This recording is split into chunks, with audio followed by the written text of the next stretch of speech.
Hi everybody, today I'm making over 3 of these Dollar Tree carvable pumpkins.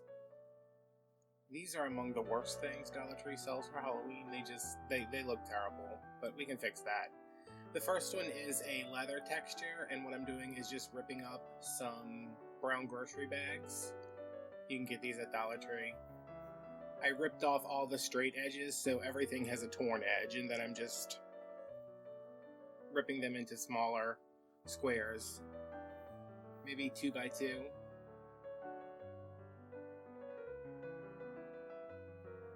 Now to get started with that, I'm going to put them in some water and then squeeze it out. All I'm trying to do is break up the fibers a little bit to make them more malleable.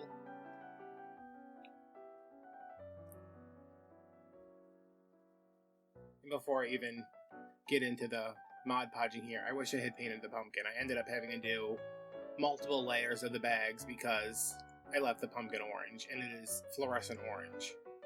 So, paint your pumpkin first.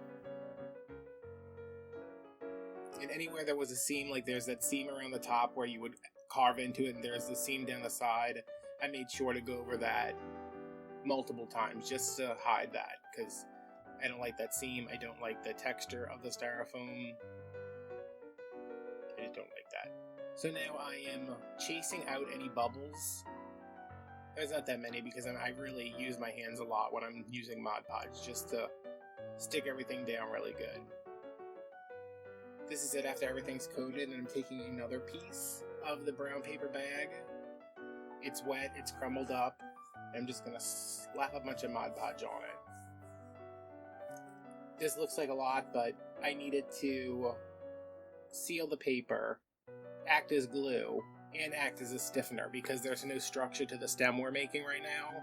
It's just rolled up paper.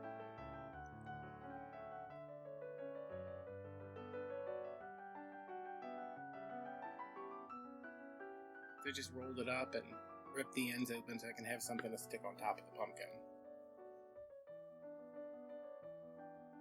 You can really play around with these stems and do whatever you want. You can do a longer one. You can just do a little stubby one. And that's not going to stay in the position you put it in as soon as you put it down. So I was working with my heat gun a little bit to get it to stay where I wanted to. Like I wanted it to stay curled up like that. So I curled it up, held it, and just sit with the heat gun a little bit. And now I have 3 hands. That's my sister. She's helping me.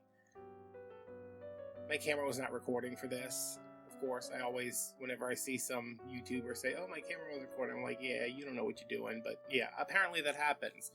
So this is a Waverly Distress Antique Chalk Paint Wax. I put it all over, everywhere, wiped it off, went back, and put it in the recesses, like right here, to darken those up some.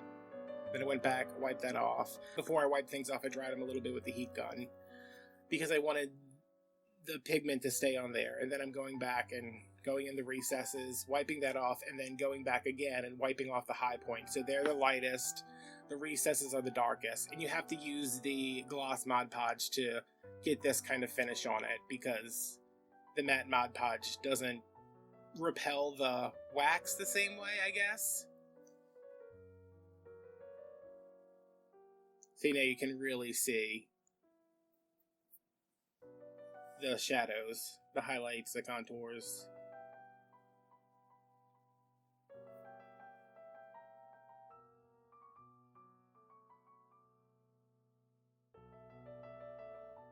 Now for the second pumpkin, I'm starting out with white chalk paint, giving it a coat of paint.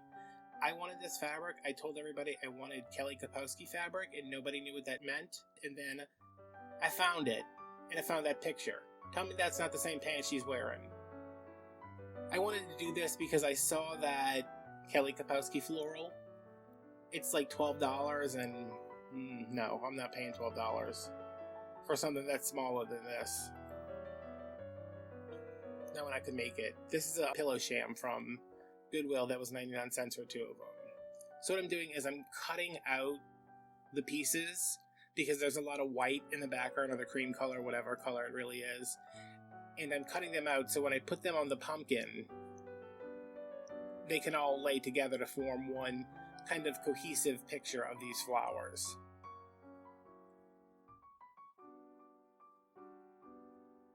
See, you can see where the cuts are, but if you back up a little bit, it looks like one piece of fabric.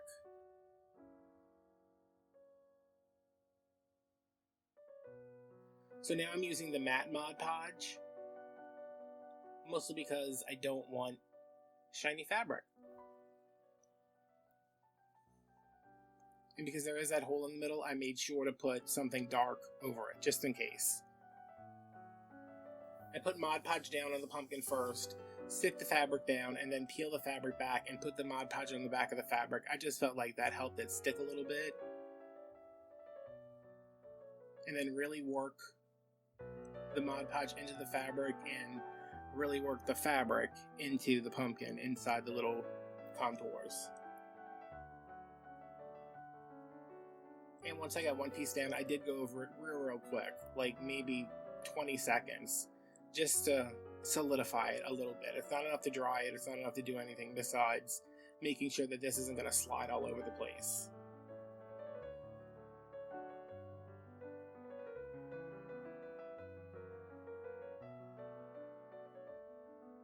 And then I'm lining this piece up and trying to cover all the edges. If you make sure you're kind of putting things on there on the bias, you can stretch them. So there's a warp and a weave to fabric that goes up and down and back and forth. If you put it diagonally, you can stretch the fabric a little bit more and kind of ease it into where you want it to go. And there's going to be some bubbles, there's going to be some wrinkles. You can obsess over those, but I just let them be unless they were really big, and I'm going to show you what happens when I had a big fold over here. See, there's this big fold, so I cut in,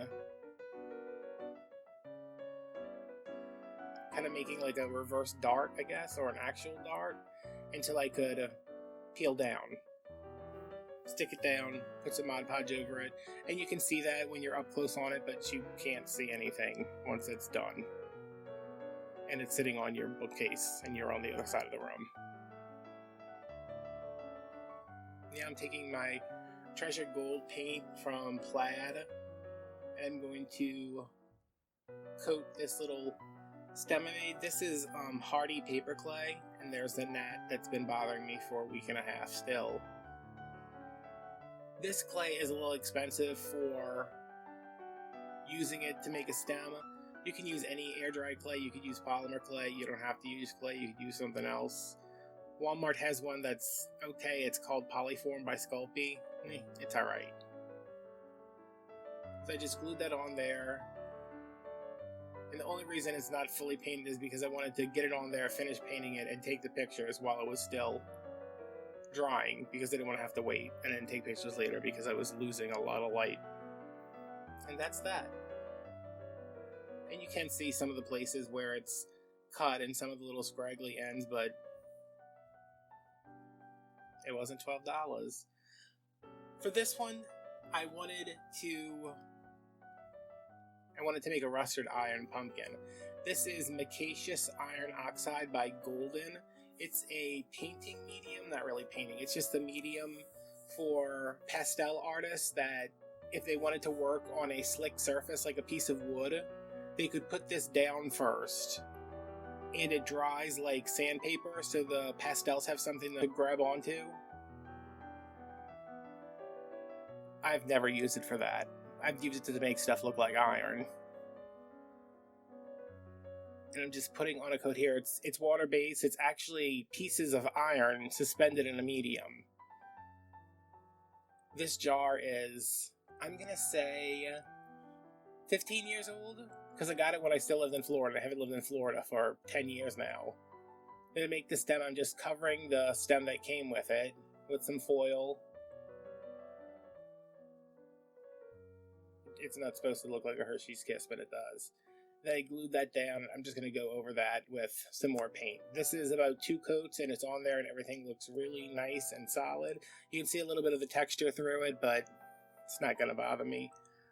These are the paints I'm using to achieve the rust finish. I've got some reds and a yellow. I don't have an orange, even though orange is probably the color you think of, because I wanted to mix those colors to make a yellowy red and a redder yellow instead of a straight up orange. This little pot of powder is Perfect Pearls.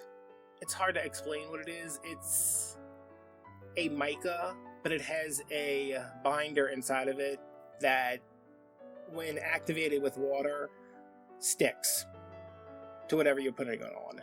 So this is the bronze color. I'm just trying to get that kind of shimmery, orangey, rusty look.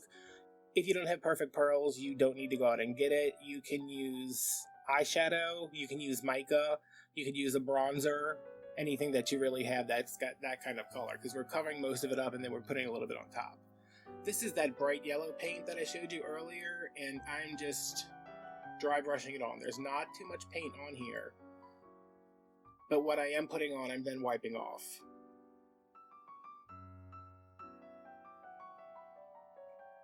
And I'm working in a lot of layers. This is that Tuscan red, I think. And again, I'm just going on real lightly.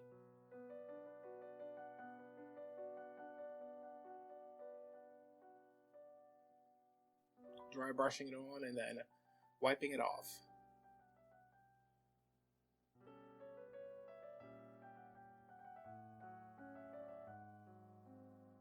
Now I'm adding a little bit of Liquitex Matte Medium. This is to basically thin the paint out. I use this because I feel like when you add water to acrylic paint, it kind of breaks it down a little bit. So this is just a clear medium. It's basically paint with no pigment in it. And it's just allowing me to create washes of color.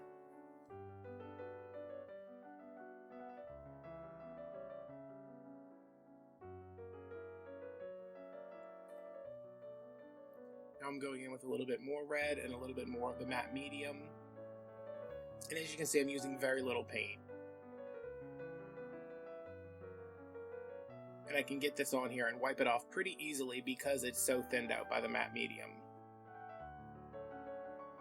And this is pretty much a process of trial and error. There are other ways to do rust finishes, but this is what worked for me. And because I want those colors to all kind of go together, I'm really only using the yellow and that one red. I don't think I use any of the chalk paint or any of the other red. So now I'm actually mixing up an orange, but you can see it's very ruddy, very rusty, very brown. And just going on there and dragging it down. You know how rust kind of weeps, I guess, like drips down? I'm just going over, hitting the high points. It looks pretty good right now, but I do go back and just put a little bit more of that Perfect Pearls on there for a little bit of shimmer. Because I want to make sure you know that it's metal underneath there, even though there's rust.